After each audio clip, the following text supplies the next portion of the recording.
This is my phone still up in there.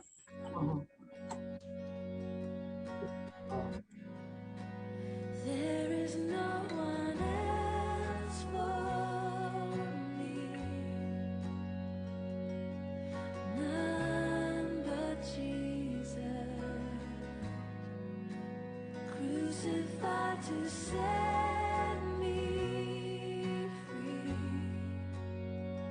Now I live to bring Him praise. In the chaos, in confusion, I know you're. Hi, everyone. Thanks for joining.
Shit, the living room is what you want.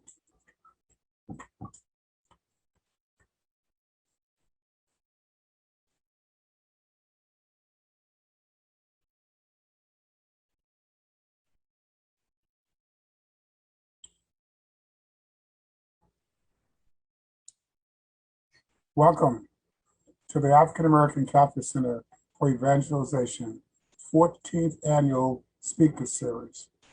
This is the second and last webinar for the 2021 season. The African American Catholic Center serves the Archdiocese of Los Angeles African American community with the support and collaboration of Most Reverend Jose H. Gomez, Archbishop of Los Angeles. The center seeks to raise everyone's consciousness to the rich contributions made by African Americans to the Universal Catholic Church. The mission is carried out by volunteers who organize and present programs like today's webinar. For additional information on the center, please visit our website, aaccfv.org. Today's webinar is Culture Meets Spirituality: Why are young adults staying in the church? This webinar is meant to support those who ask the question, why are they leaving the church? By answering the question, why are they staying? Its moderator for this workshop is Barbara King. Barbara was raised in Los Angeles, California, and is a graduate of Holy Name of Jesus School and Notre Dame Academy. Barbara graduated with departmental honors and magna cum laude with a Bachelor of Arts degree in psychology from Fisk University in Nashville, Tennessee. After graduation, Barbara worked for the city of Inglewood, providing for supervision, care, and protection of at-risk youths. While working, Barbara earned a Master of Social Works from Cal State University Dominguez Hills. She's now working as a social worker for the nonprofit Hollywood Homeless Service on the Step Up on Second program with the homeless community. Barbara is an avid churchgoer. As a youth, she was active in church ministry, participating in many activities, including the youth choir, altar server, and vice president of Holy Name of Jesus School. Barbara remains active as the young adult leader at the Holy Name of Jesus Catholic Church, and she's working with the emerging leaders of the Knights of Peter Claver Ladies Division. It is my pleasure to present to you Barbara Jean King, our moderator.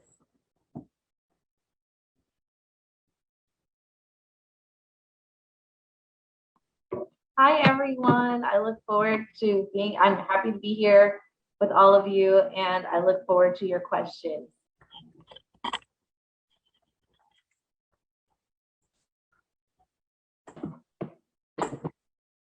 I would like to get started by introducing our panelists. Our first panelist is Lauren Warner. Lauren was born and raised in Inglewood, California, and grew up attending Transfiguration Church and Holy Name of Jesus Church within the Archdiocese of Los Angeles. For years, she served as one of the music ministers at Transfiguration, an assistant music teacher at the Sister Thea Bowman Academy of Music and Dance, sponsored by the African American Catholic Center for Evangelization, and the director of campus ministry and religion teacher at St. Mary's Academy in Inglewood, California. She currently lives in Austin, Texas, and serves as the chair of theology department at St. Michael's Catholic Academy, as well as the coordinator of Black ministry for the Diocese of Austin.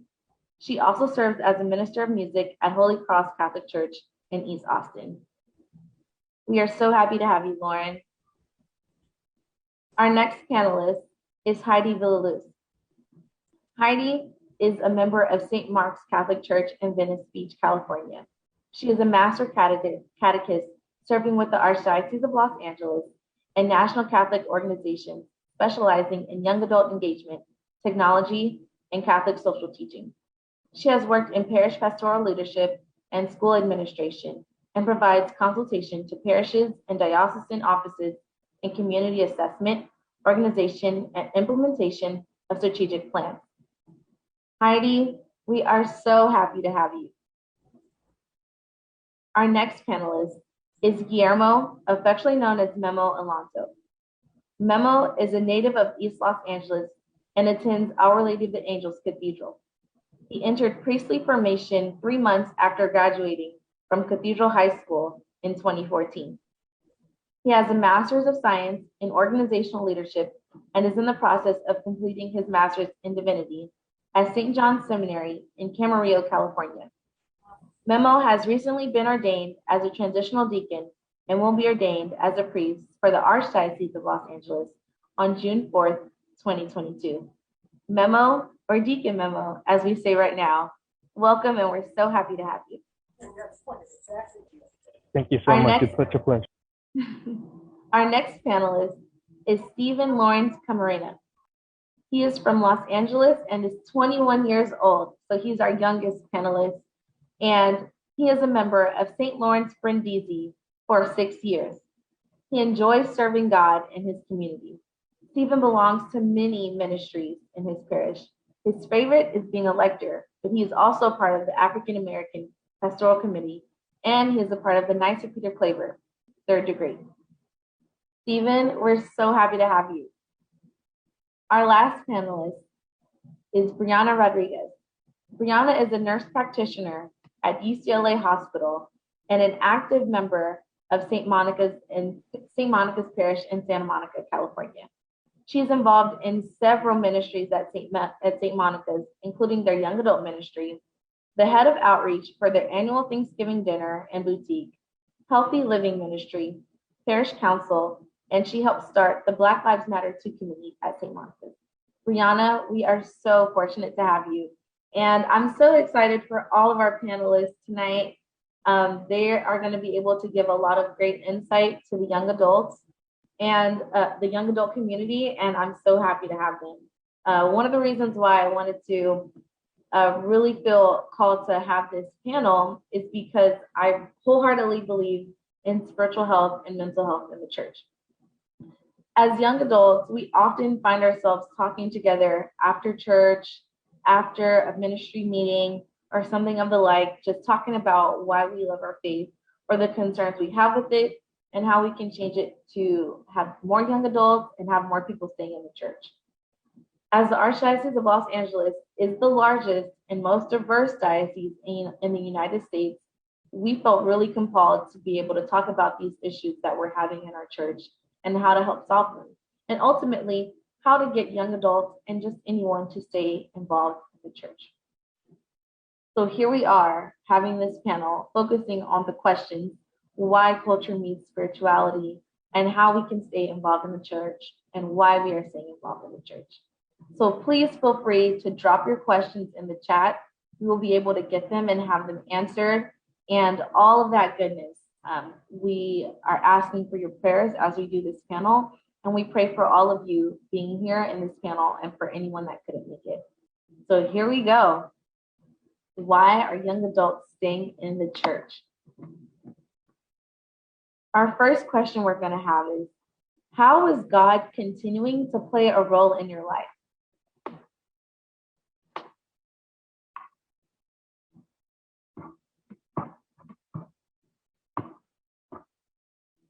Heidi, do you want to answer?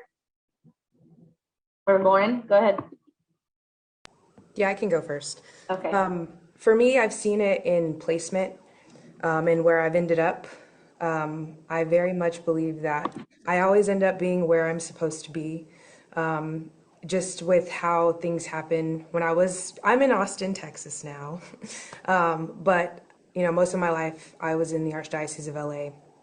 And so starting at Transfiguration, I taught there, and then I ended up teaching at St. Mary's Academy, and I saw the difference I was able to make there. And then I thought to myself, I think I want to try somewhere outside of California. As many of you probably know, I am the granddaughter of Oscar Pratt, Sr., and the daughter of Greg Warner, Sr., so I thought, I think it's time for me to branch out and try something else and spread some roots elsewhere. And I applied to a couple places in Texas and ended up in Austin. And I am seeing okay, Lord, this is where you want me to be. This is what I'm doing. So for me, I definitely see God working in my life. In terms of placement and where he's placing me and the people that he's put in my life and the people that he's put me in their lives. So you've already played such a huge role, working with high school students and really giving them such a solid foundation. That's really, and to be so young, it's all of that in one. Yeah, I get to teach them and they get to teach me a lot of stuff too. So it's really cool. Stephen, did you want to tag in? So I say God continues to play a role in my life when there's certain situations or times where Stephen wants to left, Stephen wants to kind of push away, but then somehow God always sends me somebody or he talks to me in a certain way and he kind of he pushes me back into where I'm supposed to be. So it's when I try to go left, he brings me back on track. So that's when I'm able to see him work. And yeah, he's present. I like that. Brianna? Yeah, I think this past year has really taught me to listen to God in the silence and to hear kind of what he's trying to tell me in that silence as well. I think similar to Lauren, I think God has kind of put things in the right place for me at the right time. When I moved down to LA, I happened to meet a roommate who was saying, "Oh, you should try out St. Monica's. It's a great community." And so I checked out St. Monica's and definitely found a community because I didn't know anyone coming to LA, and it gave me both a faith community as well as some of my best friends that I now are very close to here in LA. So I think kind of things work out at the right place at the right time, and we kind of all align. Awesome. Heidi? For me, God is, for a while, God's been in the really big decisions in my life, and I'm trying to welcome him into all the little things. And so I completely understand what Stephen was saying is like, I want to go this way. And so like the everyday things, and especially when like I'm upset and with things in the world or just things in my life, and inviting God into the not so comfortable places and leaning on God as my rock through all of it. Memo? No, well, I try to view God in the little things in life, and I try to take him in my sort of transitions of activities throughout the days. But I guess in the midst of it all, it's just having the sort of openness to the little lessons of life and the little lessons that I can learn, and being open to learn from people, from the experiences, and recognizing that in those lessons, it's God trying to teach me something new to sort of grow and hopefully be able to share that with others. So for me, it's an active sort of, relationship going day by day, just trying to identify what he's trying to teach me, what he's trying to get me to grow on. So yeah.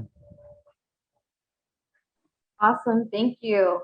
I just want to let everyone know out there that if you have some burning questions that you want to ask our young adults, please feel free to drop them in the chat and we'd be more than happy to answer them. Our next question, how do you pursue Christ and lean into your purpose?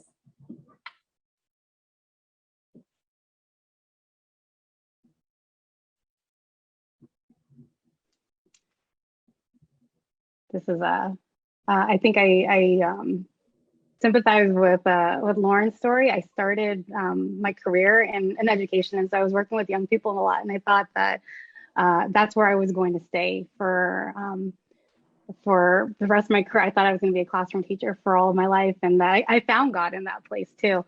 And so what I'm finding is there's my own personal areas of discomfort or growth, and God's just beckoning me into those places. And so finding Christ both as being my coach and mentor that's pushing me out of my comfort zone, but also my strength and like my brother that I can yell at when I'm upset about something, when I'm having difficulty in those places. And so part of that is, I've left education essentially, and I've gone into ministry full time. And that is something that can be pretty scary, to find purpose in your faith and then find purpose in the world. And both of those things can be layered. And I think I can't imagine what it's like for Deacon Memo right now with that dual purpose and seeking Christ in that, because that feels, but it has an added layer of pressure also.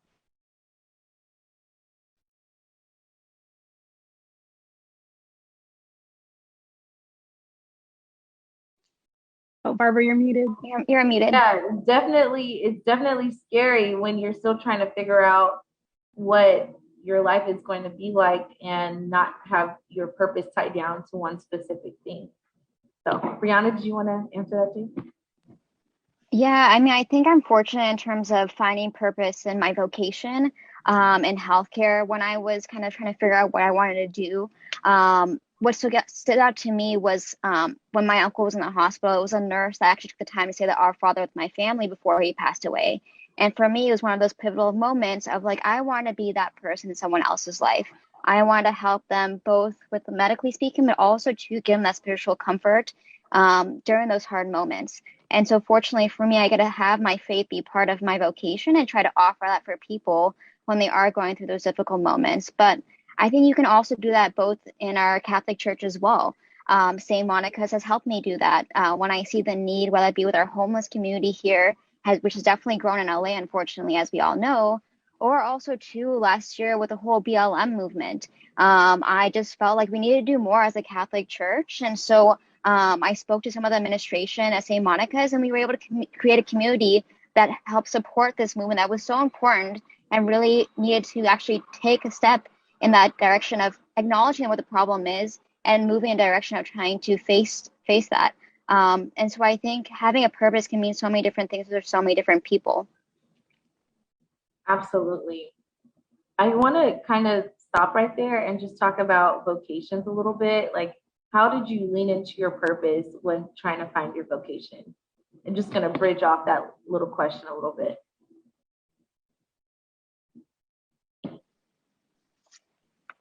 I think for me specifically, I kind of knew I wanted to be in medicine, but didn't really know what exactly that meant in that role. But like I said, that specific moment for me was got to combine both my vocation as well as my personality of just wanting to care for people and wanting to be with people. And also I got to provide that spiritual support as well, but also pursue my passion of I really enjoy learning about medicine and learning how that body works and learning how to things like that. So I think it's a combination of everything. Awesome. Thank you. Lauren, did you want to chime in? Yeah, sure. For me, I think it's definitely been through my students. I was thinking of in the initial question about purpose and, I think it was seeking Christ or finding Christ. And I think a lot of times young people, teenagers are expecting, like when they think of God, they're waiting for this like big, burning bush speaking voice. And I really appreciate and like Ignatian spirituality and seeing the God in all things. And so I think for me, I've tried to impart that on my students and encourage them to, it's not always, like God doesn't always speak to us in those big boomy moments, but it's in the little things and it's through other people. And like we can see the Christ in other people because I really believe that that's how Christ works in the world. Christ works through other people, not necessarily us doing the work, but Christ working through us. And so that's kind of how I've leaned into purpose and like with my vocation and teaching young people.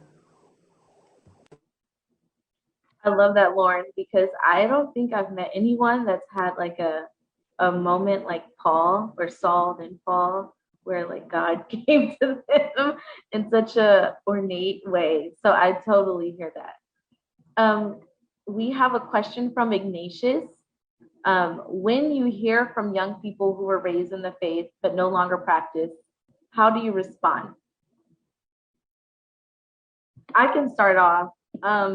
The first way I respond is just being human. It happens. Sometimes people leave.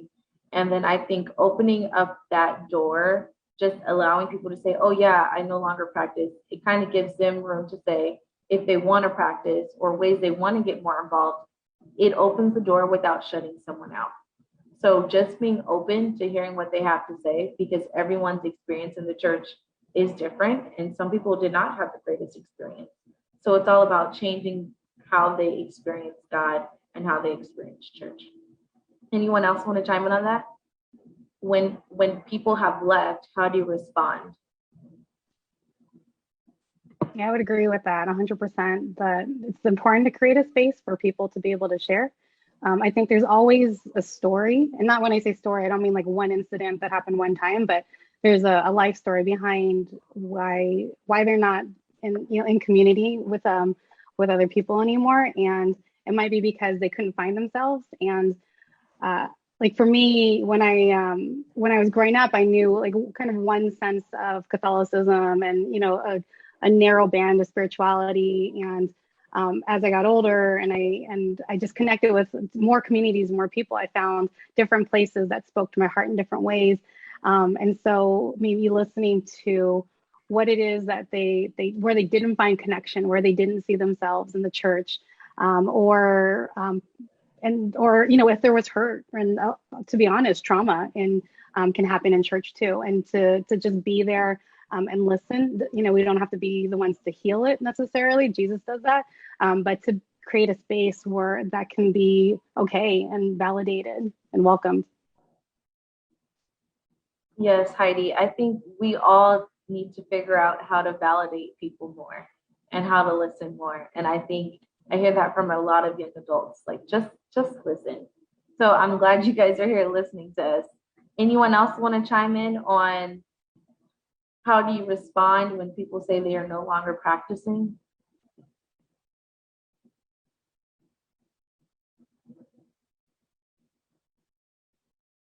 I mean, I think it's also leading by example, right? It's kind of showing them how you're living your Catholic life, whether it be serving with friends that are also in your faith. But I think instead of kind of shoving the book down their throat, it's more of just like being open, like you guys had mentioned, and also just leading by example of what being a young adult in the Catholic Church can be like. It can be going out and having friends with your Catholic friends, and it can also be serving with your friends as well.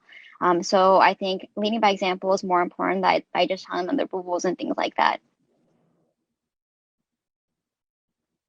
Memo, I actually want to ask you, do people come up to you as a young adult, but also someone they know that is in the priestly formation? Do they say this to you a lot?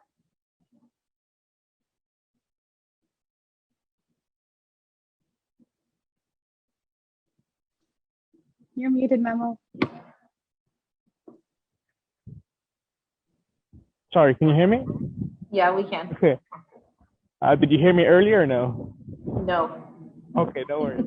I think it's important to give the young adults the opportunity to vent, to be themselves, to explain, what they're feeling, what they're thinking. And I think it's important for us at the same time to be taking notes, what those things are and playing it by ear.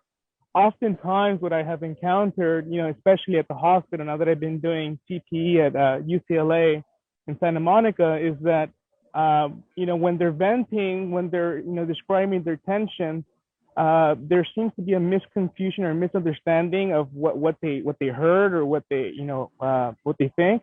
And so I just gently, just try to explain to them, well, this is what the church is trying to do. This is the direction we're trying to go.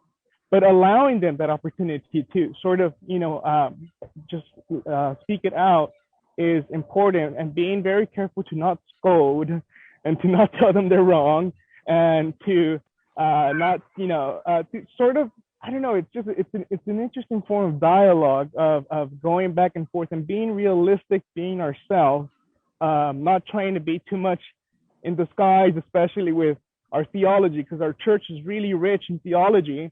And theology is something that can really only be taught to people once they really come closer to the faith. So first, I think earlier I heard it's through testimony, through friendship. Once you build that friendship, then little by little we can invite them into the sacraments, and then little by little we can explain to them more and more about the faith. But we just can't go straight into theology, because that will, I've seen it. It shuts down many young adults and many patients. So I would say play it by ear. I love it. I love it. Thanks for those responses. Sharon on Facebook asks, in what ways has your Catholic faith been nurtured?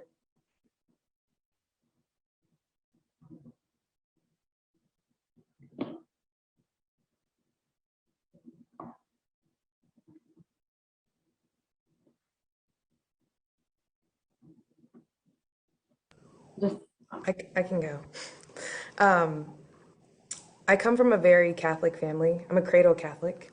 And so I think for me, from a very young age, not only going to church all of the time, but also being a part of ministries as a young person, like being an altar server and being a lector. I think getting involved was a big part of nurturing my Catholic faith. I went to Catholic school from K through 12. And then for college, I went to public school, but then back to Catholic school in grad school. And so I think that played a huge role for me. I really enjoyed theology. I know Guillermo was saying something different about theology, but even as a young person, like I was really intrigued by it. And I see that with my students too. A lot of them are intrigued by it and want to learn more about like the why, because I feel like very often in this generation, we can't just tell them things anymore. People want to know why we're saying what we're saying or why we're practicing the way that we're practicing. So I really enjoyed that when I was like in Catholic school. So being a part of that really helped to nurture my faith. And then actually in high school, I would go to church every Sunday, and then sometimes a lot of other times during the week, Holy Week, we went to all the masses. And I think I was like, yeah, I think I was like a lot of young people where I was like, God, this is just a lot. And kind of thought about like, what if I don't be Catholic anymore? And then when I was a senior, I went to World Youth Day and had the experience of being around, thousands of Catholics from all over the world who were young people my age and practicing and getting to see the rituals that we do on a large scale. I think that played a huge role in me staying Catholic. So I think being immersed in those types of situations and experiences definitely helped to strengthen and nurture my Catholic faith. Yeah, definitely. Allowing people to ask the why and giving them honest answers really, really does make the difference, because they don't feel like their questions aren't being answered, or they don't feel like there's actually not a real answer. Sometimes the answer is, I don't know, and that's really the answer they want to hear. So I love that. Stephen, did you want to chime in? Yeah, I would say what has nourished my faith, as a Catholic, has been serving, just giving myself to the church and to God, showing my gifts, helping various ministries, but also the Eucharist has been something very big that nourishes, like weekly. Because I grew up Catholic, but at a certain point, my family went over to Protestant churches. So when I learned about the Eucharist, to me, it was like, oh, I need this. So to me, that nourishes my faith besides, serving. Yeah, that's really interesting to say. I remember being in college where people would be like, oh, it doesn't really matter what church you go to, as long as you go to a church, right? And so for me, though, I hear you, the Eucharist, I was like, dang, I'm missing something that the other churches can't give me, which is the Eucharist. So I really love that point. It's really big. And for me, I received my first Holy Communion at 7. So having that routine thing sometimes is what helps to nurture people. So I hear you, Stephen. Did anyone else want to chime in on that? Sure. One of the things that was, I think, similar to Lauren's experience is getting to see a much wider church. And I haven't had the privilege of going to World Youth Day, but even things like going to something like Congress, or hearing other speakers, or just even going to another parish. I'm on the older millennial side, and so I also I remember before things were live streamed, very with great frequency, and so you couldn't just like see a lot of great speakers or hear from a lot of people. So if you just kind of stay in your lane and you go to your one parish and you hear one set of homilies, every weekend, or one kind of like one, series of speakers. But I think going and hearing from a lot of different voices, it also gives you like a much more rich appreciation for the things that you do have, or the things that raise you, like seeing more out in the world, like going on things like immersion trips and serving in really wide situations helps me to have a deeper relationship with the Eucharist when I come back home too. So I'm about to throw a hot topic question at all of you. For your friends and families that have left the church, or even if it was you at a certain point, what was the most common reason why? Has that reason been something that you have also dealt with? And if so, how did you deal with it? I'll repeat it again. For your family and friends that have left the church, what was the most common reason why? Has that reason affected you? And if so, how did you deal with it? I could go first on that one. I'd say for me and my family, it was a lack of understanding, the rituals we have and our faith, but also it was like we didn't want to take the time and effort to learn, because there's so much to learn. We could learn every day about the church. So I say it's a lack of understanding, and then them thinking we're just religious and not spiritual. Yeah. I also think that a lot of times human beings in this day and age take a throw the baby out with the bathwater type of approach. Um, and so if there's one thing in the church that they disagree with, they're like, well, that's it. No more Catholicism for me. I'm good. And they're moving on, trying to find, the thing that suits that one thing. So I think, along the lines of what you were saying, Stephen, like in terms of understanding, that goes with having the big picture. Like, I think we have to think outside of sometimes, like if the church is 8% agreeable, and then you have the 2% that you're like, I don't think that I agree with that.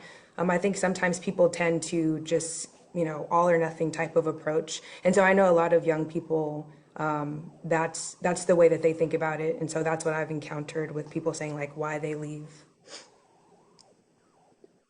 Or on top of what Lauren was saying, like that reason can also be just like the straw that broke the camel's back. And because sometimes it'll also be like a gradual like fading away over time. There wasn't a lot of relationship with the community. There wasn't a lot of investment into parish life, or you check the box. I went on Sunday, and then like little by little things can creep in. I'll come out and I'll skip this Sunday, but I'll be back the next one.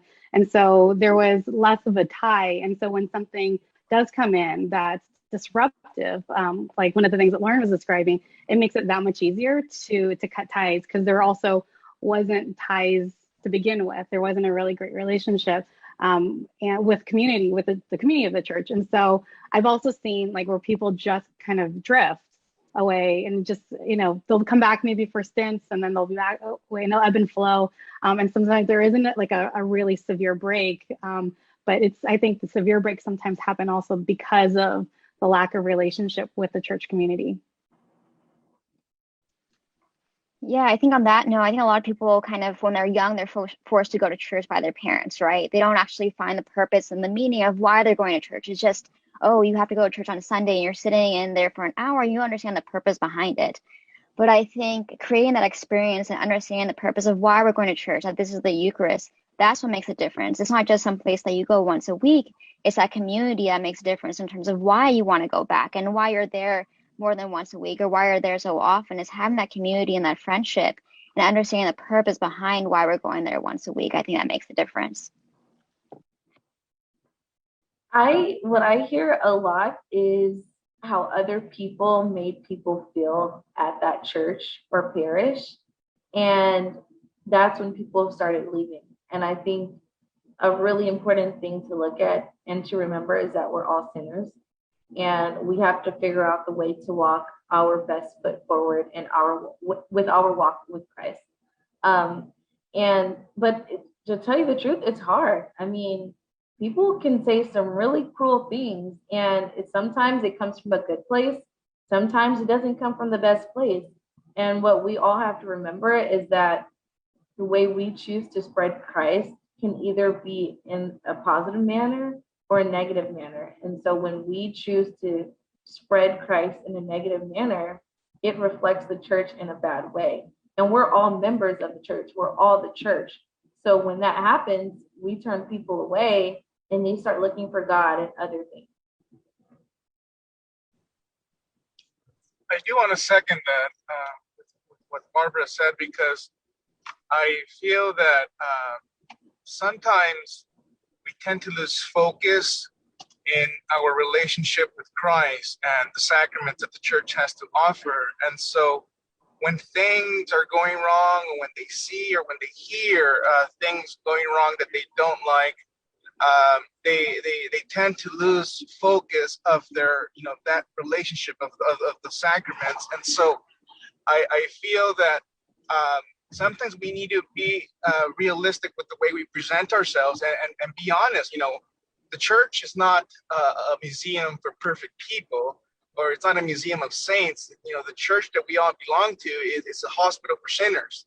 And in this hospital, Christ is the doctor, and the nurses are each and every single one of us, the baptized, trying to deliver that goodness, trying to deliver that encounter, trying to share our experience of Christ did a difference in us. And so I feel that when we put too much focus on other things outside of our relationship, outside of that, what makes our relationship strong, I feel that's what makes a lot of people sort of lose hope and say, well, this is not for me. On top of that, I feel lack of understanding in two things. Obviously, the Eucharist, the Mass, and so I've heard from a lot of young adults that they feel disconnected, that they do not understand what's going on, and when I hear that, I sort of take the approach. Okay, well, let's go one by one. Let's go step by step.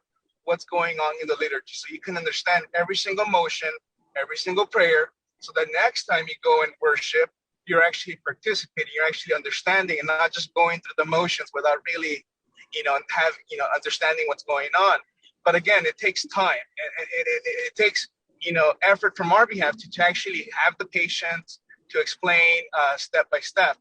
And so I feel that once they're giving the proper understanding of the Mass, that they no longer see it as boring. They see it more and more as something they crave, that they want, because they understand. Another thing too would be presenting them with a variety of options of what different parishes have to offer. I mean, it's like a personality test, trying to get to know the needs or the strengths and the weakness of the person. What is it that they want? What is it that they're craving? Not all parishes have, praise and night worship groups. Not all parishes have charismatic groups. Not all parishes have marriage encounter groups. But it's trying to listen to them. What is it they want? And then looking at the resources in the local area to pair them up with. And not only telling them, well, that's the place you should go to. That's what you're looking for. But at the same time, following up with them, giving them a call every once a week or every 2 weeks. Like, hey, how's it going? Are you enjoying it? So it's about journey, not just pointing. And I feel much of it, to me, has to do with getting to know the person. And again, it goes back to this notion of friendship. Once we have that friendship, then little by little, we not only direct, but we journey with them. And both of us grow in that friendship with Christ. So that's that. Yeah, I mean that's really important. We have to know what's there, and that'll keep us involved. And also, Memo, what you said about the hospital for sinners, I think if we remember that everyone is sinning, and like I love how like our theme is why are we staying in the church? But we have to remember we're not perfect in the church. And so I love one of my favorite Bible passages is the prodigal son, because we always focus on the son that left and all that good stuff. But the son that still stayed, he was still going through stuff. And he was trying to work that out while being with his father. And I think there's two approaches to life and two approaches of being of your relationship with God. Sometimes you have to leave to get it, and sometimes you stay to work through it, and then you build it even more. So I'm right there with you guys. All right. Please feel free to continue asking us questions. We love hearing what you guys want to know and being able to answer them. For our next question, how or why were you inspired to stay in the church in light of the age of being spiritual and not religious? And feel free to shout out your go-to person or saint or whoever kind of helped keep you in the church.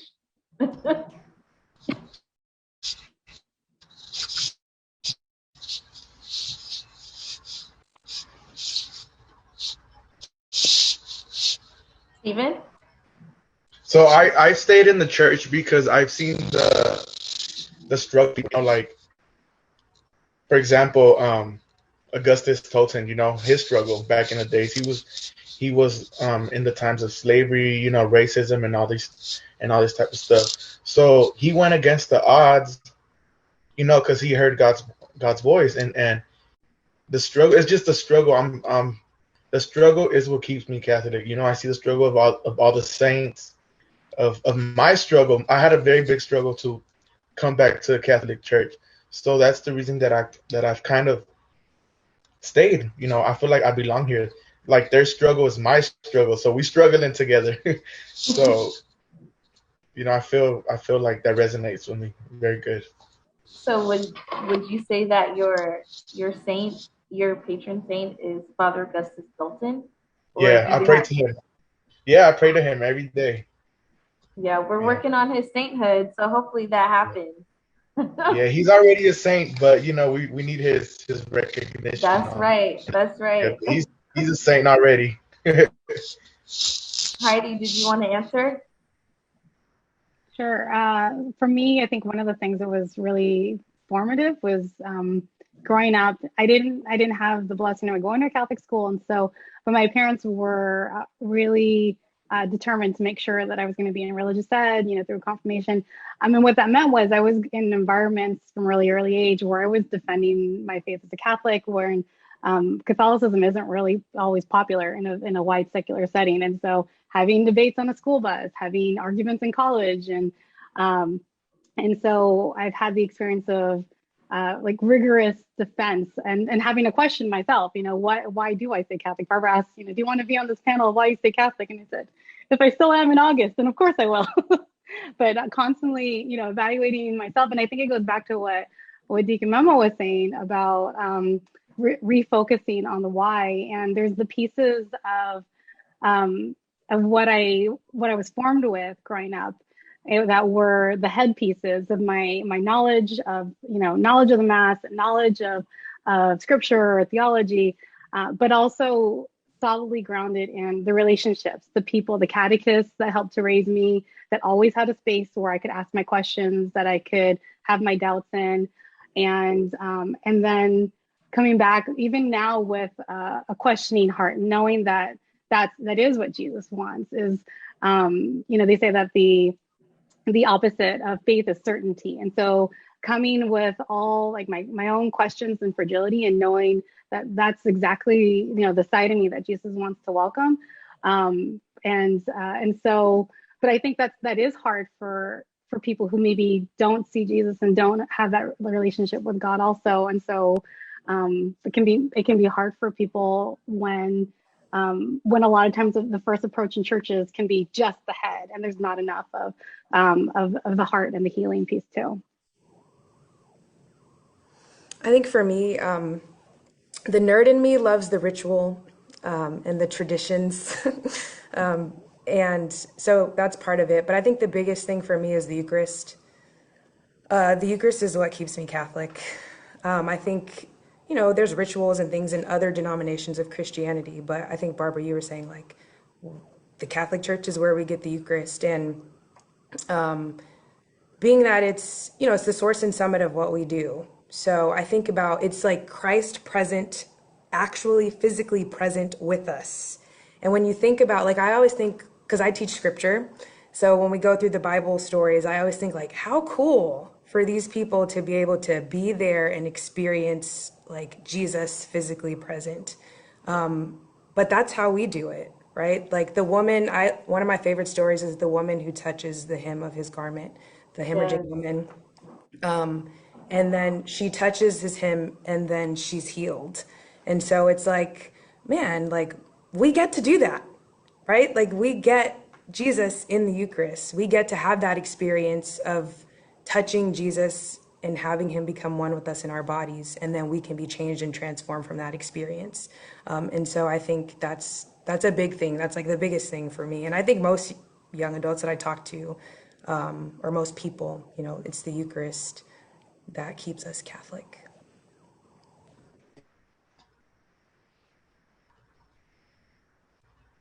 Stephen, did you want to also add Yeah, something? with what Lauren said about the Eucharist, we become one in Christ. Like after receiving communion, I've gone to my pew and be like, "Oh, Jesus, you are in me, like me and you right now together." Yeah, I feel her when she says that. And to be honest, to me, that's spiritual right there. That's our spiritual side of being Catholic. But yeah, that's beautiful. Yeah, good job, Lauren. Memo, did you also want to, Deacon Memo, did you also want to add to that? It's because I'm trying to remember the exact term, but a brother from the high school that I had gone to, one time explained to me I believe they call it the Golden Circle. TED Talk did one of those talks on it about the three circles as to why some companies succeed and others do not. And they use the basic example of, let's say, droids and apples.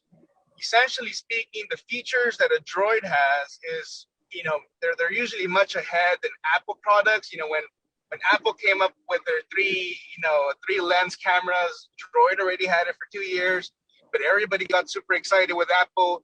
And the thing that Apple does in difference from a company like Droid is that Apple does a fantastic job of selling the why for their company, why to buy their service.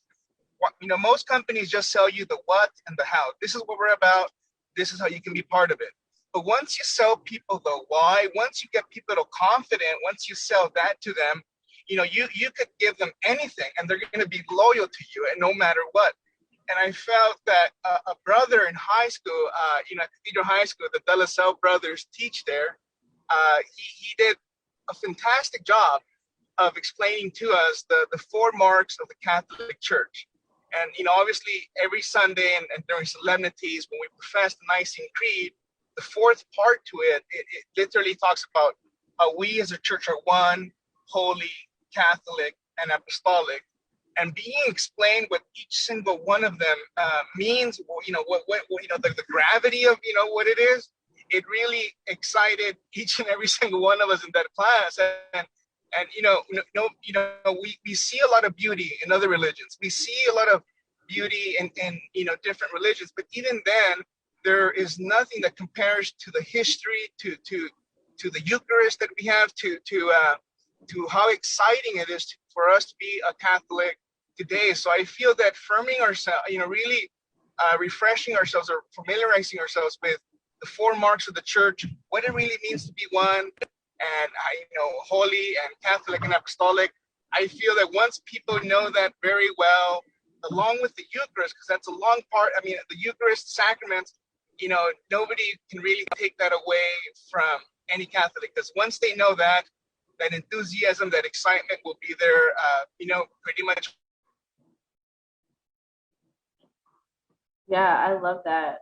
I think, and sometimes when people see Catholics, they say, oh my gosh, they're so ritualistic. They do the same thing, the Catholic aerobics, this, that, and the third.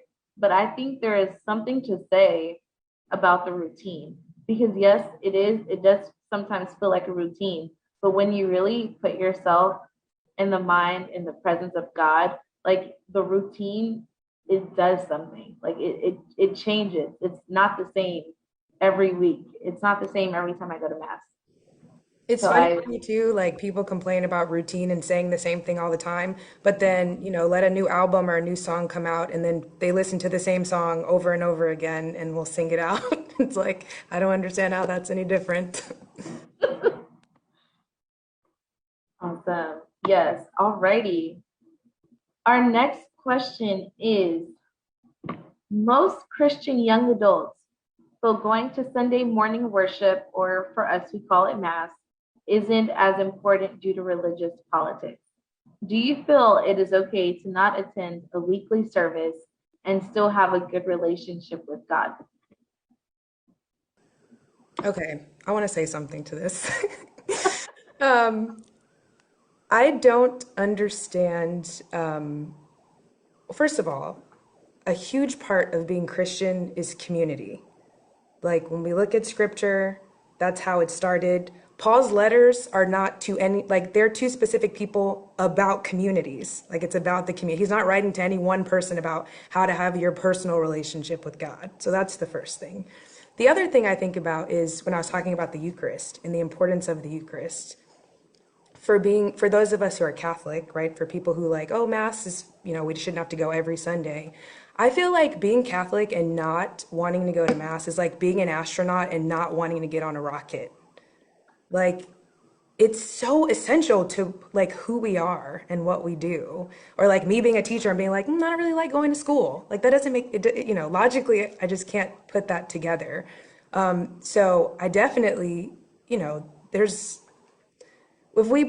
I heard someone talk about it from the perspective of like, oh, it's a mortal sin. And so, you need to go to church on Sunday because it's a mortal sin. But I'm like, that's not the perspective we should be taking. The perspective we should be taking is like the importance of like what it is and why we go there and how it recharges us and feeds us. And it's literally essential to who we are as Catholic Christians. So yeah. I just want to say, Lauren, thank you for saying that. Because, not gonna lie, guys, all the viewers, during this pandemic, even when we were able to go to church, I was one of those young adults that was really using the pandemic as a crutch not to go. And, so I would wake up 8 o'clock in the mornings in college to go to church. Like I was routine, like I would go every Sunday, and the pandemic hit and it was just not hitting for me the same. And not because I didn't want to go, but because our routine had changed.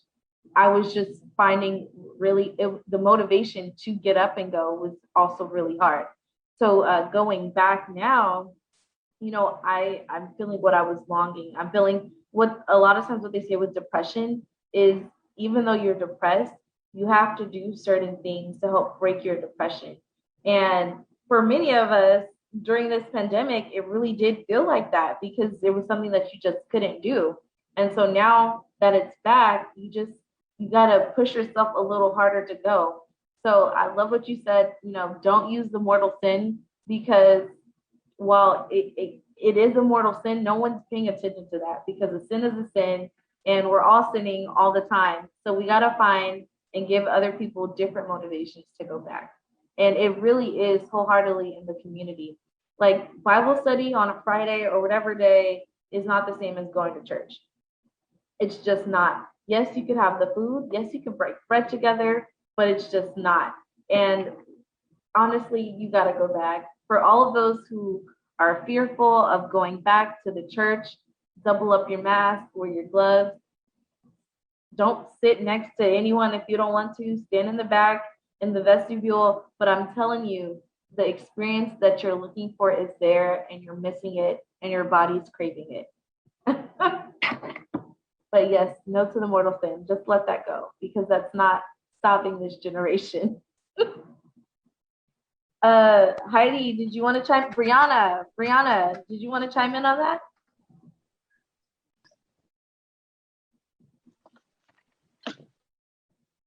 You go first.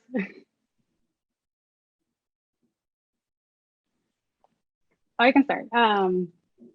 So I think one thing that was that you mentioned, Barbara, that was interesting, because there are in a lot of places there's an increase in mass attendance, especially with young people during when everyone was at home, when everyone's live streaming. So it makes me think about like, what are the things that people have to like mentally, emotionally get over to get out the door and get themselves there. And so sometimes it's like the inconvenient things like dragging your kids out of bed, getting yourself up after you're tired, or sometimes it's the baggage that you're carrying from like years of whatever maybe you've been through in the church or with God in your own personal life. And so I think during the time when we're all at home and doing mass virtually, there was an opportunity for people who had been away for a while to like ease themselves back into it and still be in like their comfort. And so I think that is something that we need to pay attention to as people start to come back, is noticing who is coming back for the first time and what were the things that they had to surmount to come over. Because like someone was talking to me about Pentecost, and just the Sunday. I'm like, every Sunday should feel like a Pentecost Sunday, because every week there's new people leaving that upper room of their house and coming back to church for either the first time in over a year or maybe for several years, because they started watching Mass online and now they're starting to feel like, okay, I can do this again. And so welcoming back every Sunday, I think, like a Pentecost Sunday, when we welcome people back. But I think that everything that Lauren said about feeding ourselves is there's only so much that can be done virtually. And so like I remember the first time that we said the prayer of spiritual communion, and I was surprised how shook I was, like how I started really just like tearing up, and I didn't see it coming. And so being away from the Eucharist for that long, people maybe don't realize that that's the thing, like that's the only thing that will satiate all your hunger. And so they look for it in other things, other, maybe other Christian or Catholic events, maybe just other things that seem to give them calm and certainty or purpose, in their life. But the only thing that's going to satisfy the hunger is Eucharist. And going long periods of time without going to Mass.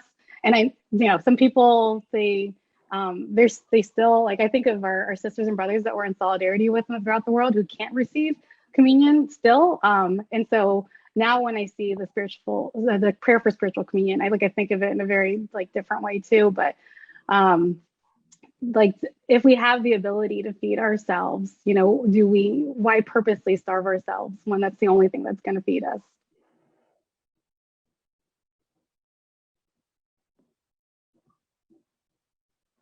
Yeah, I believe Brianna echoes all of your sentiments, Heidi.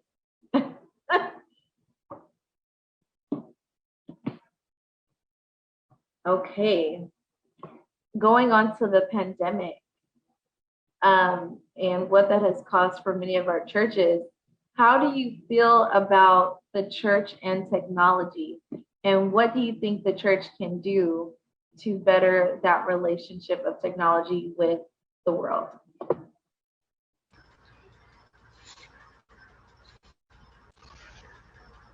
I think technology has been able to connect all of us today, right? We're all over LA, but we're able to have this conversation. I know for us at St. Monica's as well, we've been able to have people from all over the US as well as the world join in conversation, join into ministries, join into groups. So that's the nice thing about technology is we're connecting with people that otherwise we wouldn't have been able to. And so hopefully we can continue that even as we go forward in this new pandemic world.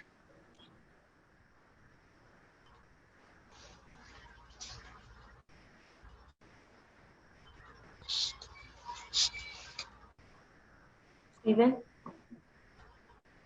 I think the church should continue having the live stream mass, especially right now because a lot of older people.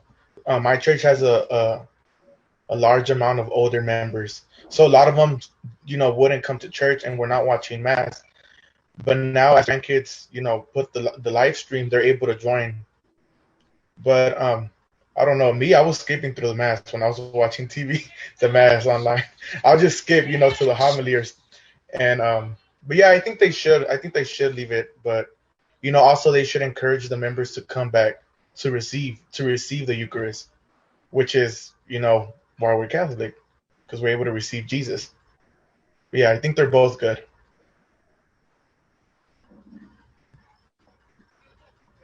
Yeah, I would agree. I think there's a human nature to want to check things out before you go. Like people will stand by the door of a room sometime, or they'll peek in a window to see what's going on.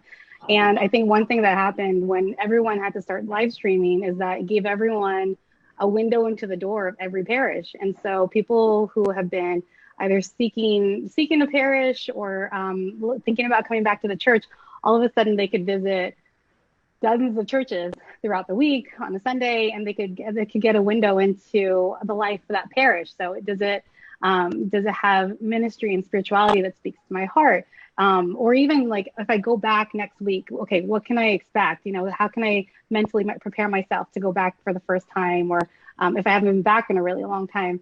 And I think it's something that people who are looking to evangelize young people and to welcome them back in the church, that's, we're on digital platforms all the time. I think it's something to consider if you're thinking about either shutting down your live stream or narrowing it. I would say open it up broader, because that's how people get to know you. And I think I've seen some really incredible things, like people who have come back to Mass because they found communities, not just locally, but also in other cities, other states. And so they're starting to form relationships with the church, with Jesus, and then reigniting this hunger for Eucharist in a whole new way. And so it may not be like your parish, but it could be, or maybe someone in your area, but it could mean something to someone. And so I'd say definitely keep them streaming if we can.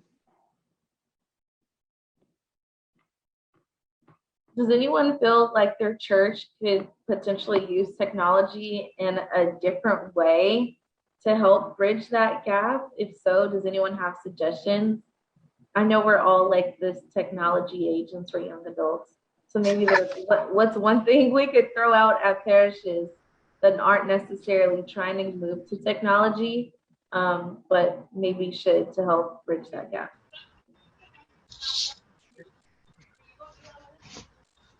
I feel like if my church, my church is doing really good with the technology because the brother in charge, I think that's his profession. He's doing really good with that.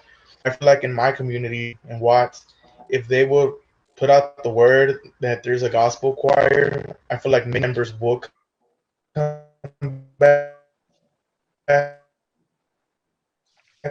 and that are into that, No, I think everything's good. Memo, did you want to chime in? Yeah. With regards to the live streaming, I mean, I think, I don't know. I mean, I have mixed feelings. I was an intern seminarian at the Mission Basilica San Buenaventura. And my internship year was going fantastic. I was enjoying parish life. And then March came about and the lockdown and then my duties as a seminarian, they're shifted to becoming the IT guy, having to help with the live streaming and I never really experienced what the live streaming effect was because at the parish, I mean, I was still present, but I did feel it when I went on break for summer and I was away. And during the weekdays, I mean, I still want to go to mass. And so whenever I say, you know what, let me see what the people are feeling through the live stream. And no, I mean, I don't think it's the same. You don't have the same, enthusiasm, the same discipline. I mean, I got lazy when I was summer break, weekdays going to mass. I, just laying down and it just got really, getting distracted easily. And so I feel there's nothing like actually being at a parish to actually worship and to experience the Eucharist. People should really want to crave the Eucharist over the act of spiritual communion. It's just, I think it's going to be difficult to get people to come back. The reality is most dioceses around the country have ended the dispensations. Now we want people to come back, but now it's, the church is also very, cautious and careful with the reality of this pandemic that really is not over. They want to be as careful as possible, but it's, I feel this is where all the laity, the youth, the young adults, each and every single one of you, I think, this is where the church can use your feedback, your ideas as to, what it is that, we can all do together to bring back our fellow sisters and brothers who, have settled with technology.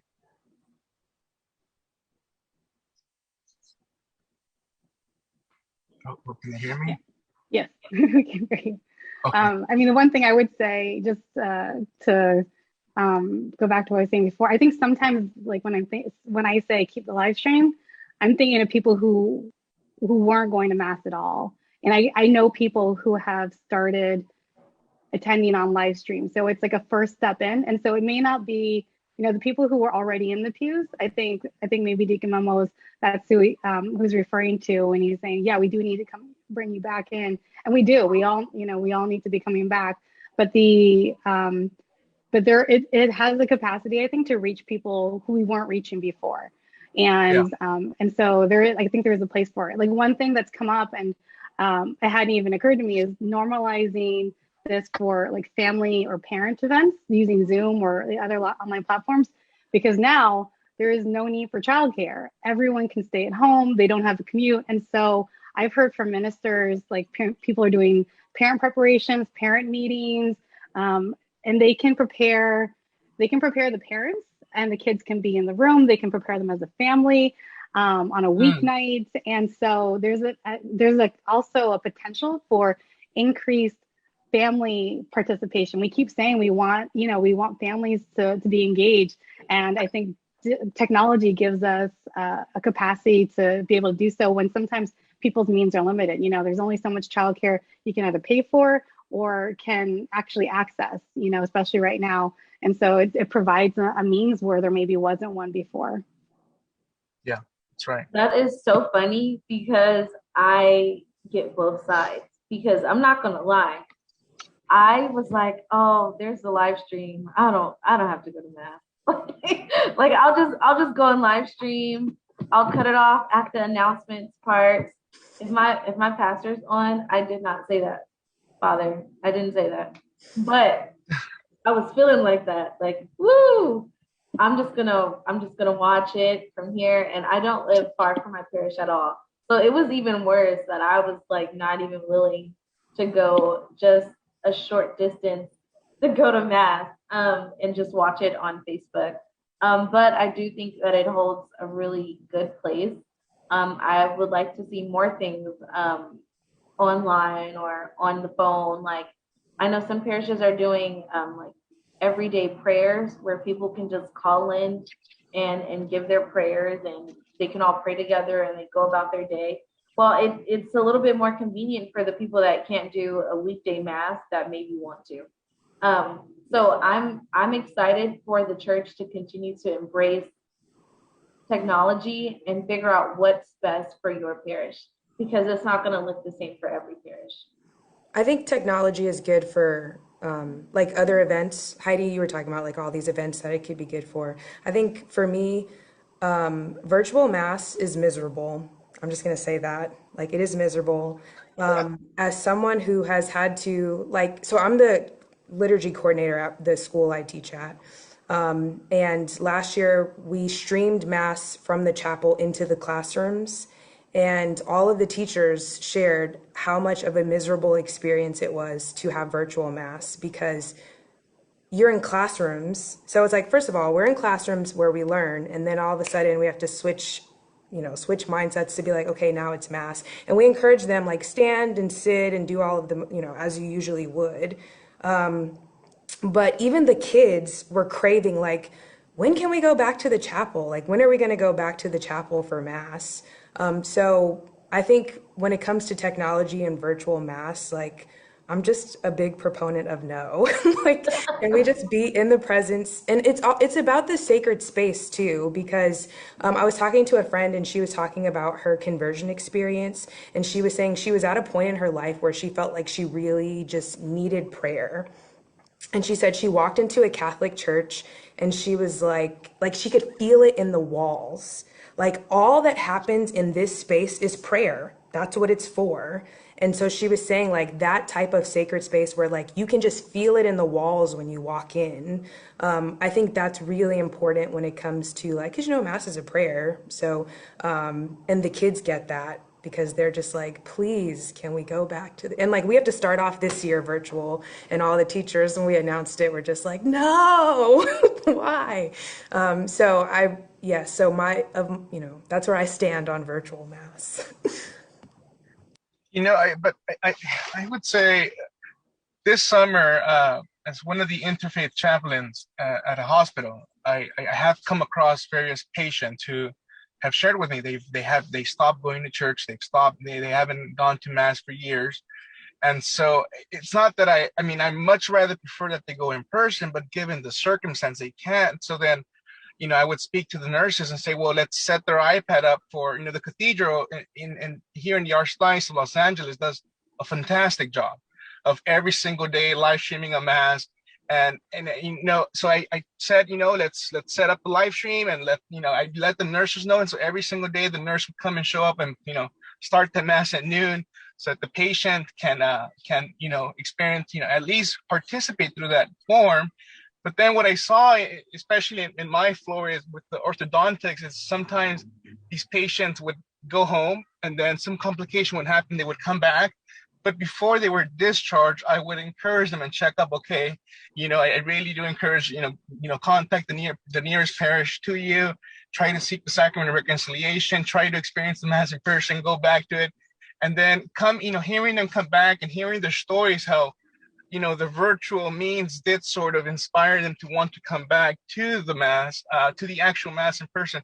I just feel it's about maintaining a healthy balance, because that form of technology does help. It is, for patients who cannot go, who are at the hospital, who, let's say, are in prison, who are, for whatever reason, there's different circumstances. But I just feel for most people in that live streaming of the mass, whoever's presiding or the parish hosting it, they should really try to come up with ways to encourage people to come back and not just tell them, okay, this is the only way. So it's about going both ways.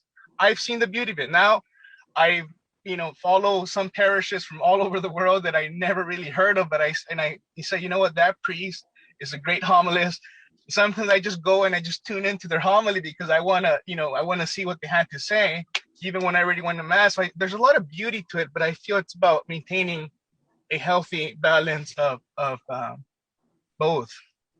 Yeah, I think it's, from what I hear from like Lauren and her community, you sounds like you have a great community and students who recognize their hunger, and they want to feed themselves, and they're seeking it. And I think the other community that maybe Deacon Memo was describing also is people who are just awakening to that hunger. They're like, what is that? And they don't, and someone's pointing to them like, this is food, and this is, this, and pointing them to the Eucharist. And so, but I think when people have fed themselves and they know that hunger, that's, I think, why maybe sometimes there can be that big disconnect, because what it's like to really be fed. And maybe Barbara, that was your experience too. Yeah, I was for sure missing the feeding, but sometimes when you're so hungry, you're just like, oh, I just don't want to even eat anymore. That's what I was feeling, and I needed to be forced, and not literally forced, but I needed to find my own force to go back and to be fed, so I can actually be nourished. So I have another question for you all. How is everyone feeling around the politics of young adults and not wanting to go to the church due to orientations, racial divides, oppression? What would you say to a young adult, or even to yourself, to help really bridge that gap and bring them back?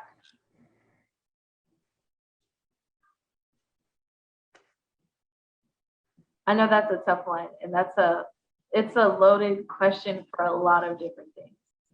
Let me see. Repeat it. Can you repeat the question one more time? I'm sorry. Yes, the question is for individuals who are feeling oppressed due to the church, or with racial divides, or orientation concerns. How would you tell them just to come back? Because it's a lot. I mean, That's the world tough. is really taking a knocking on a lot of people's doors. But we know that there is a place for them in the church. So what's one way to bring those people on board, or getting them to feel like the door is open for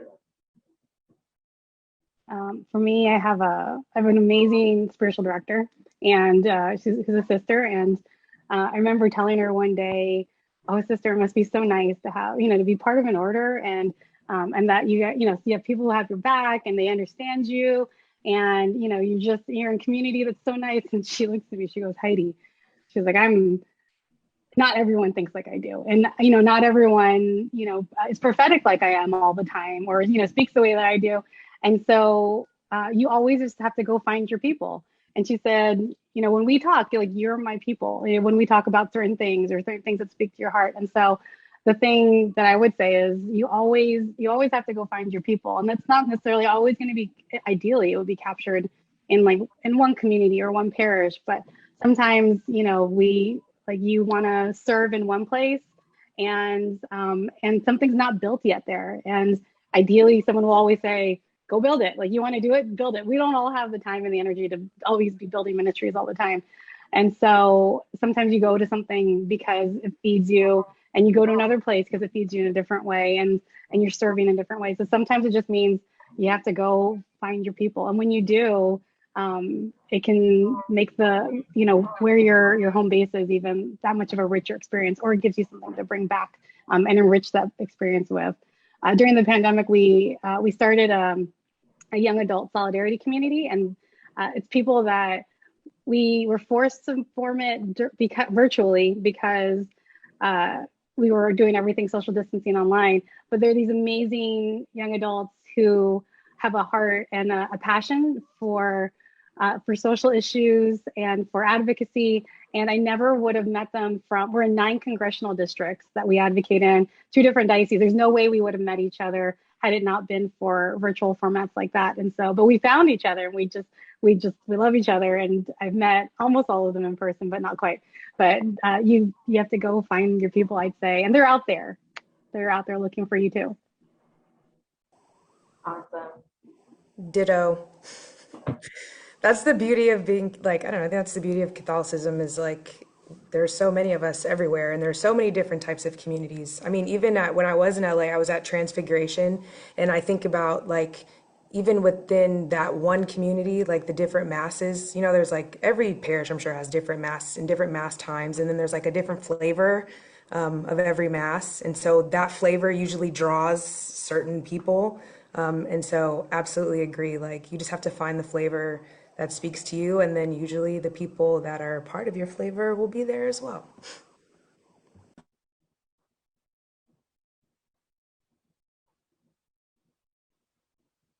I love the flavors. Did anyone else want to comment on that one?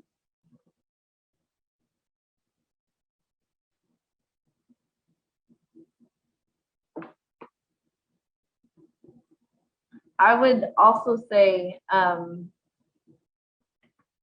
someone who's also a cradle Catholic, for me, it was the church, and my relationship with Catholicism was actually culture for me. It was not just me being Catholic, it was me being Black and Catholic. Those 2 things weren't necessarily separate. And so when I understood the culture of being Black and Catholic for me, and how that played in my life, in my mom's life, in my grandparents' life, in our lineage, it was just home for me, because there are certain things about being Black that people didn't necessarily understand. 1, because Black is not a monolith, but 2, because it was so much of a custom and culture for my everyday life. So going to church, going to this Catholic mass that lasted 2 hours, was actually exactly what I needed, and that's exactly what helped me feel like it was home and family. So maybe that's something that people could touch on, and understanding that not everyone is going to think the same, but we can continue with teaching people that being Catholic is universal. Literally, it's universal, and it's for everyone. And when people understand that it's for everyone, regardless of anything else, then they should be able to feel at home. And it's up to us to make people feel at home. Anyone else want to chime in on that one, or we're good to move on? Okay, next question. In a world where people are very much in tune with their mental health, we have a lot of parishes that often say, oh, just go to church and you'll be fine. What would you say to those parishes? What would you say to those communities? And what do you think the church needs to do to bridge the gap between their spiritual and mental health?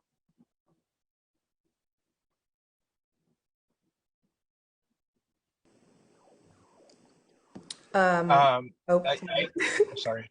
No, go, Lauren. You're fine, Lauren. Go. I was just gonna say, Heidi mentioned like spiritual directors. I think spiritual directors are really important. And I think the cross between mental and spiritual health, if you find a good spiritual director, I think that can go a long way. And yeah, like it's more than just, because I understand what you're saying. There are the people that are just like, oh, you just need to pray and you'll be fine. Like find Jesus. And I think that sometimes, you just need an extra person to like guide you. And so I think finding a good spiritual director and also empowering and encouraging people to do the necessary work to become spiritual directors because, there's a path for that. And so I think encouraging both sides of that is important in terms of bridging spiritual and mental health. Lauren, can I ask you to explain to the audience what a spiritual director is and what that looks like for people? Yeah, so spiritual direction, from my perspective, I'm sure there's different perspectives on this, but it's like a therapist. It's like a therapist, but who can also, it's like a spiritual Christian therapist who you can talk through things with. I don't currently have one, but I had one for a little while, and I was actually recently thinking like I need to get back into that because I really enjoyed being able to bring like my issues and my my day or my week and talk through things, and then sometimes it's like an accountability partner. So sometimes I'd be like complaining like, oh my God, this week was so terrible because A, B, and C happened, and then my spiritual director would be like, did you pray this week?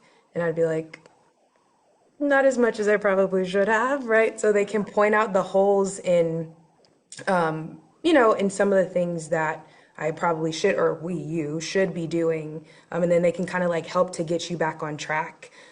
So yeah, spiritual direction, it's like, like a Christian therapist who can help you through things. Heidi might be able to speak better to this because she sounds like she has an awesome spiritual director. Yes, Heidi, or even Memo. I know Memo is a spiritual director as well. Correct me if I'm wrong, Memo. Well, no, I have in seminary formation, we're all required to have a spiritual director, and we're required to meet with him once a month. Spiritual directors have a lot to do with relationship with God and the person. Outside of that, you would need professional help. This is where I have even encountered this in ministry, where some parishioners have come to me and shared some real issues, some real traumatic experiences. And I have to be honest with them and tell them, I can't help you. I can refer you. I know plenty of Catholic therapists, plenty of Catholic psychologists who are specifically trained in that. But I think people need to sometimes be careful with ordained ministers of the church and realize that, the curriculum, the training that we receive specializes us in spirituality and theology. And sometimes people see us in there, they think, oh, we're psychologists or we're therapists. Like, no. That's not part of a training. That's a completely different training that I feel the professionals who undergo that, I feel that's where we as a church need to partner up and work together to come up with a ministry in the diocese, which I'm pretty sure we sort of have, but I mean, it would be a partnership with a pastor looking amongst his parishioners, looking perhaps for a psychologist in the parish or a therapist who would be willing to volunteer, let's say 1 or 2 hours a week, and then telling the parishioners about it. Because, priests are not, psychologists. I mean, there's a reason why psychologists go through that, specific training, and I have to be realistic, and I have to recognize my limits in my training, and tell people, okay, anything outside of spirituality and theology, that's not part of my jurisdiction. That we do need to seek professional help. And I feel that's where people like you, Barbara, come in place. I mean, you've gone through that sort of training. You're familiar with mental health, and so one thing I would say about mental health, the little that I know about it, because I haven't gone to school for that sort of topic, is that the church values science, and there's beauty to science. I mean, we can get along, of course, when science can go a little bit off track. So we love psychology, we love therapy, we can work together. But one thing that I do have to say is that self-care is essential. And me coming from the Latino culture, we're very, I don't want to say workaholic, but we just don't know how to relax or take a break. And I feel that, sometimes we think that taking a break, for yourself is not selfish. It's necessary for our mental health. We need to distract our mind from our routine, from our activities, or if not, we're going to go through a mental burnout. And so I feel it's important for us to encourage people to learn how to take self-care boundaries, to learn how to have a day of leisure, to learn how to relax, but at the same time, when relaxing, to include God in that day, to not just think, what's my day to just be lazy and just not do anything. No, you could do that, but at the same time, you can pray a little bit. You can make a little bit of spiritual reading. You can do some lectio divina. You can do some journaling. You know, it's about finding the right balance. But outside of that, when it comes to real experience or trauma, we do need to go to the professionals. And the Archdiocese here in LA, we have a Catholic directory. And any service you want, there's different groups to it. There's different referrals. But we also need to be careful with with not assuming that all priests and deacons and bishops have that training. No, there's a specific school for that. So yeah.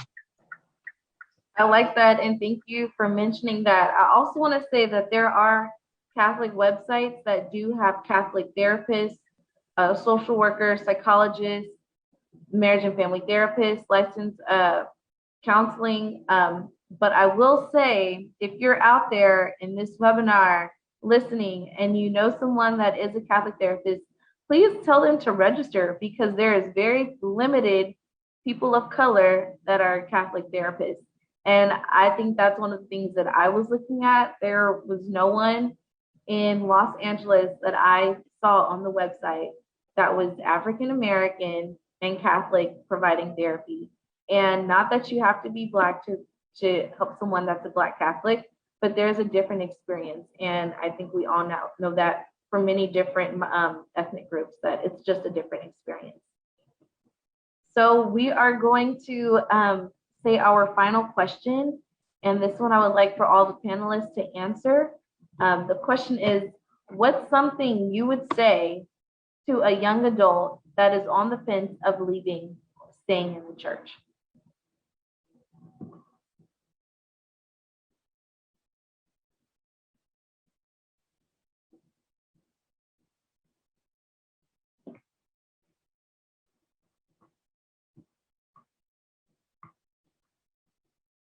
Heidi, you want to start us off?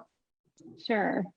Before I give my answer, I just wanted to mention that, and this will be good for Deacon Memo to know too, Life Justice and Peace is going to start rolling out training and for ministries of mental health in parishes. So check that out. That'll be coming out soon. But that training is going to start coming out, I think, in the fall for parishes that want to start some kind of mental health support. So if you're out there and you're looking for that.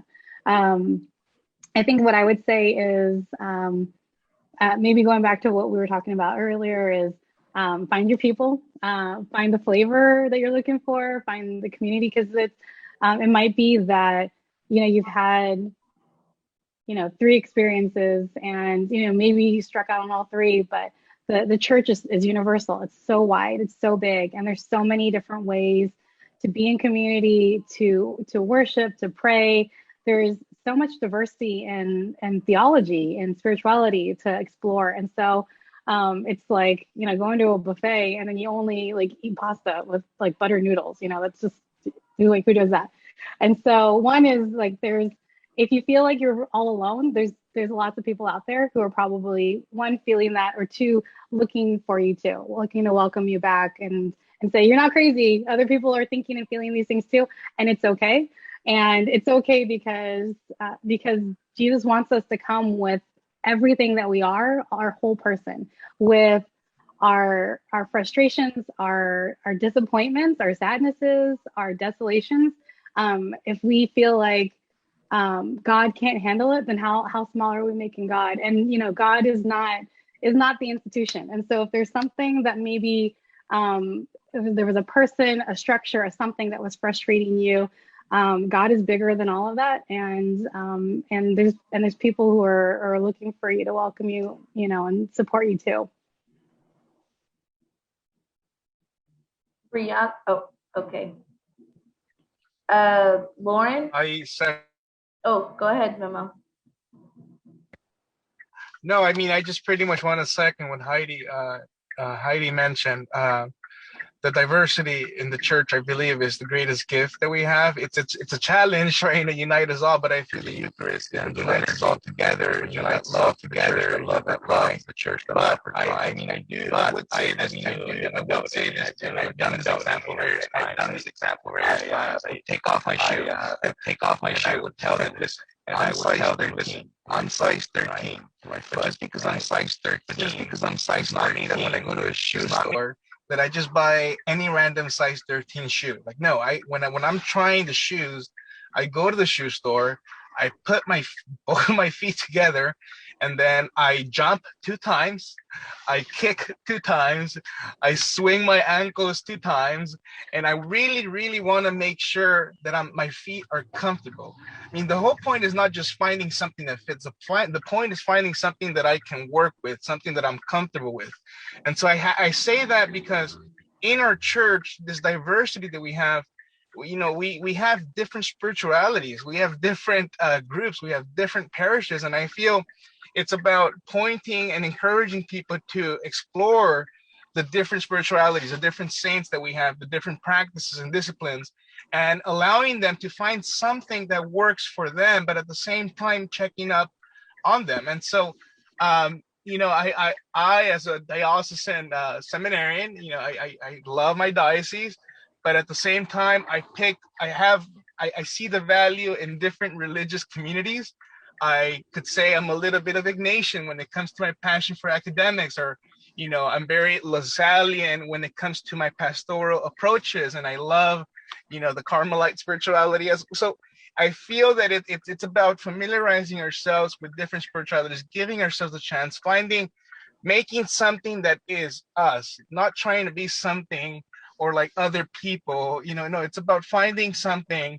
And once we do that, I feel that for a person who's on the verge of leaving, it would be a matter of making that time and effort to really help them find something that suits them, that's comfortable for them. And again, it all goes back to friendship, getting to know what their passions are, what they don't like, what they do like, what they like to do, and then working with all that and see, okay, this is how you can be involved. This is how your church can sort of, need of you.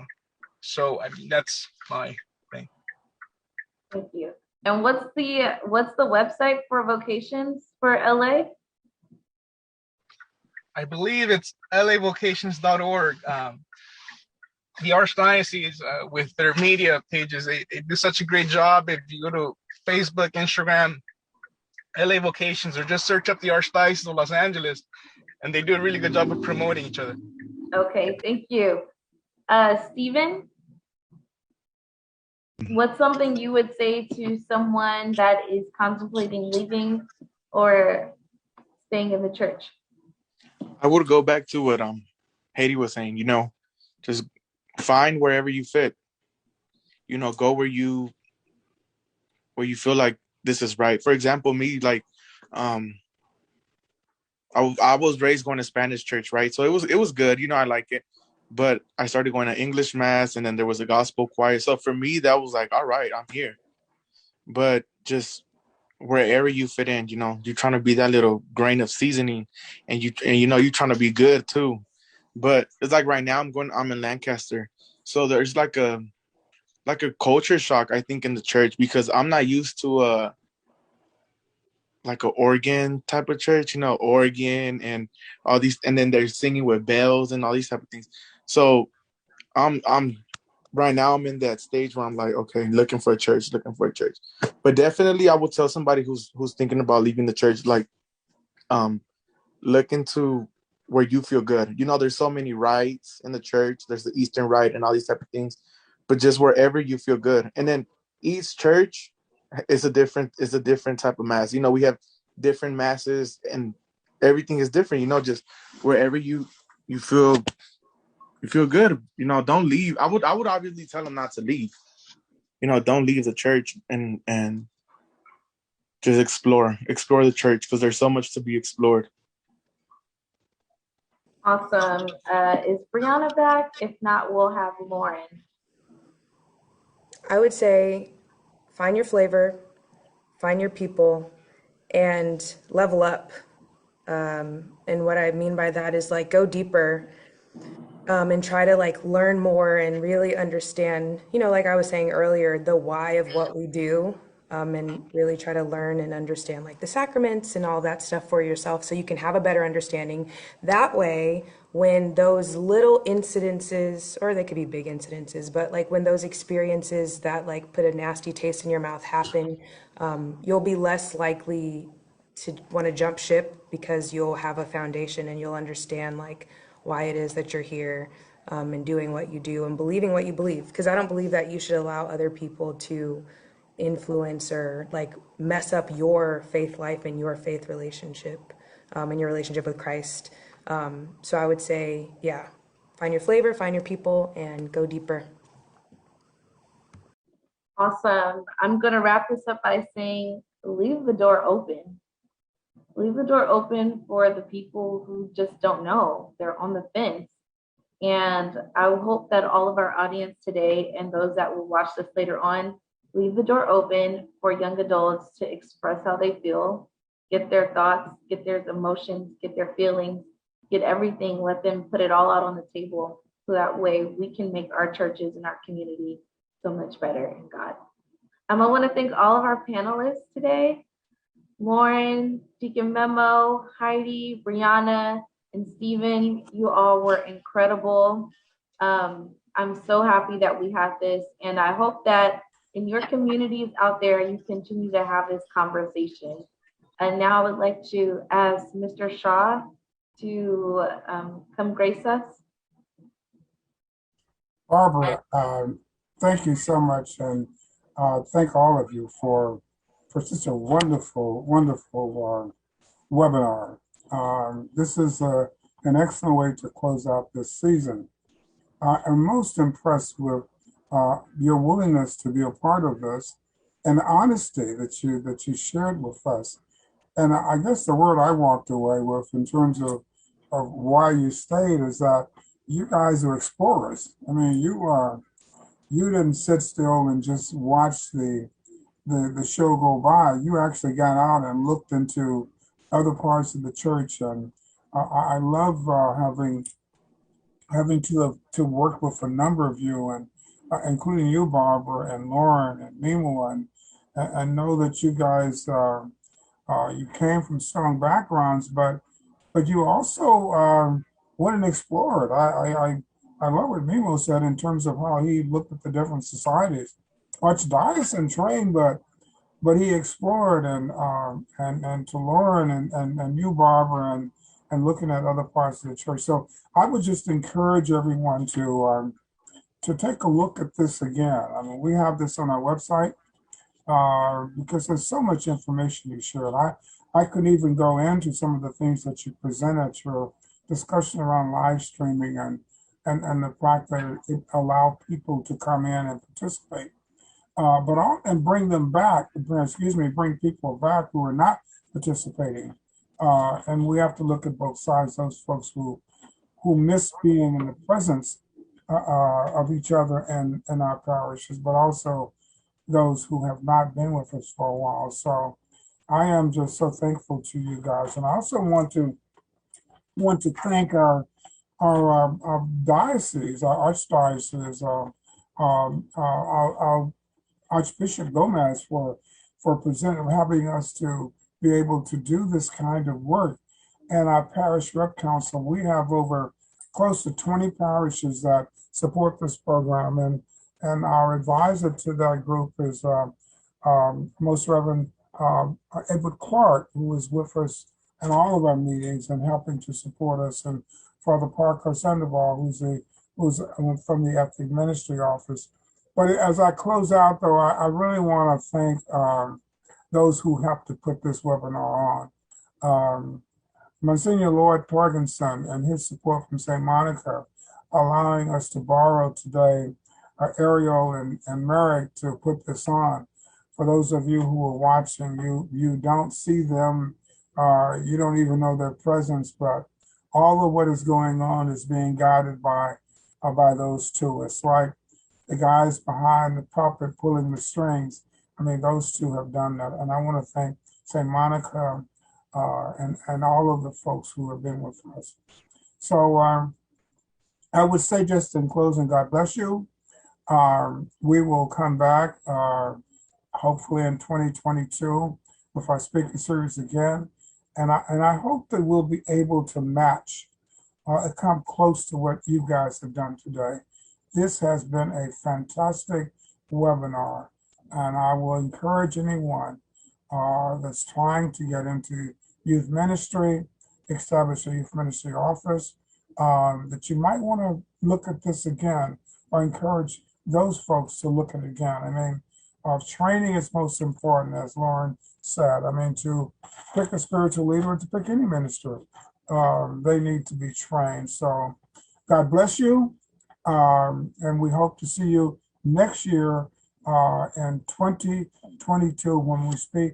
We will have our 15th annual speaker series. Thank you.